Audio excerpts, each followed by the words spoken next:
اب میری درخواست ہے ہمارے درمیان حسن پور کی سرزمین سے تشریف لائے حکیم گلزار خان صاحب سے تشریف لائیں اور اپنے افکار عالیہ سے نوازیں۔ محترم حکیم گلزار خان صاحب۔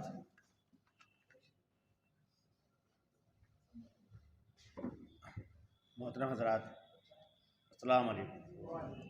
بسم اللہ الرحمن الرحیم۔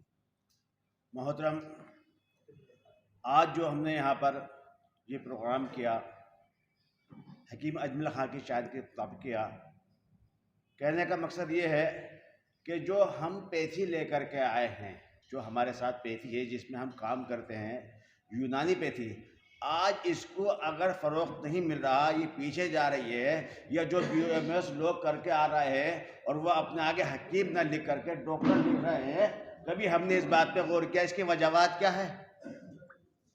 دیکھیے، میرے ذہن کے مطابق اس کی وجوہات یہ ہے کہ جو بھی یونانی کمپنیاں ہیں، چاہے اس میں ہم کیوں نہ ہوں، جو بھی یونانی کمپنیاں ہیں انہوں نے اس چیز کو بزنس بنا دیا، جبکہ یہ پیتھی جو تھی یہ خدمت کے لیے تھی کہ ہم لوگوں کی خدمت کرتے، لیکن لوگوں نے اس کو بزنس بنا دیا، اور جو ڈاکٹر یا BOMS کر کے حکیم آ رہے ہیں وہ ڈاکٹر نہیں لکھ رہے ہیں۔ اس کی وجوہات کیا ہے؟ اس کی وجوہات یہ ہے کہ انہیں ہماری دوائیوں کے ریسپانس نہیں ملتے، اور جب ہماری دوائیوں کے ریسپانس نہیں ملیں گے تو جو بھی ان کے پاس مریض آتا ہے، مریض یہ سوچ کر کے آتا ہے کہ فلاں ڈاکٹر صاحب ہمارے بہت اچھے ہیں، حکیم صاحب ہمارے بہت اچھے ہیں، ان کے یہاں سے دوا ہمیں بہت اچھی اور مناسب ملے گی۔ لیکن آج کے حساب یہ ہو چکا ہے کہ ہم لوگوں نے اپنی خیر خواہی کو ایک بزنس بنا لیا، اور جب ہم بزنس بنائیں گے تو ہمارے جتنے بھی پیچھے لوگ آنے والے ہیں، ہمارے پیچھے جتنے لوگ بھی آنے والے ہیں وہ اس کو درکنار کرتے چلے جائیں گے۔ یونانی کو پیچھے ہٹانے کا مقصد تو پہلے خود ہمارا ہے۔ ہم لوگوں نے صرف زبان سے کہتے ہیں، لیکن اگر اندر سے جھانک کے دیکھیں تو ہر آدمی اس میں رہتا ہے کہ پہلے میرا اپنا موقع لگ جائے، پہلے میری بلڈنگ کھڑی ہو جائے، پہلے میرے پاس گاڑی ہو جائے، پہلے میرے پاس پراپرٹی ہو جائے، میرے پاس پیسہ ہو جائے۔ لیکن کسی بھی قوم سے نہیں، ہماری پیتھی جو آئی ہے کسی قوم کے لیے نہیں آئی، پوری انسانیت کے لیے آئی ہے۔ ہماری پیتھی جو آئی ہے کسی ایک قوم کے لیے نہیں آئی ہے بلکہ پوری انسانیت کے لیے آئی ہے۔ اب انسانیت کے ناطے ہمارا فرض بنتا ہے کہ ہمارے پاس جو بھی آئے، ہم دوا دیتے تو ہیں لیکن شفا دیتا ہے تو، ہم دوا دیتے تو ہیں لیکن شفا دیتا ہے تو، خاک میں اکسیر جوہر دکھا دیتا ہے تو، خاک میں اکسیر جوہر دکھا دیتا ہے تو۔ شرط یہ ہے کہ ہمارا دل صاف ہو، ہماری روحانی صاف ہو۔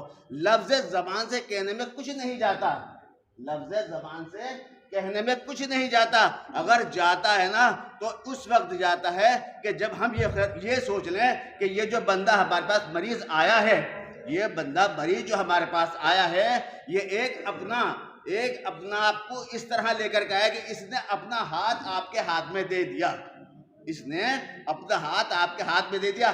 چاہے تو آپ اسے دوا دے دو، چاہے آپ زہر دے دو، یہ جا کے پی جائے گا۔ مریض جب آپ کے پاس آ رہا ہے تو آپ پہ یقینہ کر کے آ رہا ہے، آپ پہ بھروسہ کر کے آ رہا ہے۔ اب آپ چاہے اسے زہر دے دو، چاہے دوا دے دو، وہ پی جائے گا۔ اب یہ ہمارا بنتا ہے، لیکن ہمیں اپنی سوچ بدلنی پڑے گی۔ اگر ہم یونانی سے جتنے لوگ یہاں بیٹھے ہوئے ہیں، آج کس وجہ سے بیٹھے ہیں؟ ایک یونانی کی بیس پہ بیٹھے ہوئے ہیں، اس طب سے محبت کرتے ہیں، تو ہم لوگ دور دور جگہ سے پیسہ بھی خرچ کیا ہے، ٹائم بھی خرچ کیا ہے، اور یہاں پر آ کر بیٹھے ہیں صرف اس وجہ سے کہ یونانی جو ہماری پچھڑ رہی ہے، یہ یونانی ہماری آگے کیسے جائے۔ اس کے لیے پہلے ہمیں خود کو قربانی دینی پڑے گی، اس کے لیے ہمیں پہلے خود کو قربانی دینی پڑے گی۔ اگر ہم اس کو قربانی دیں گے تو ہمارے پیچھے آنے والے جتنے BOMS ہیں وہ فخر محسوس کریں گے حکیم لکھتے میں۔ آج وہ حکیم نہیں لکھتے، اس کی وجہ بات یہ ہے کہ جب مریض آتا ہے تو اس کو اچھی طرح سے ٹریٹمنٹ نہیں ملتا، کیونکہ اس کو اچھی طرح کی دوائی نہیں ملتی۔ دوائی کہاں سے ملے؟ ہر آدمی پہلے اپنی جھولی بھرنے کے چکر میں لگا ہوا ہے۔ ہمیں اپنی جھولی نہ بھر کر کے بلکہ یہ سوچنا ہے کہ اللہ نے ہمیں جس قابل کیا ہے، ہم اس کے حساب سے اس کے لیے خیر خواہی کریں۔ جتنا ہمارے مقدر میں لکھ دیا ہے ہم یقین مان لیں، اللہ نے جتنا ہمارے مقدر میں لکھ دیا ہے ہم سے کوئی چھیننے والا نہیں ہے۔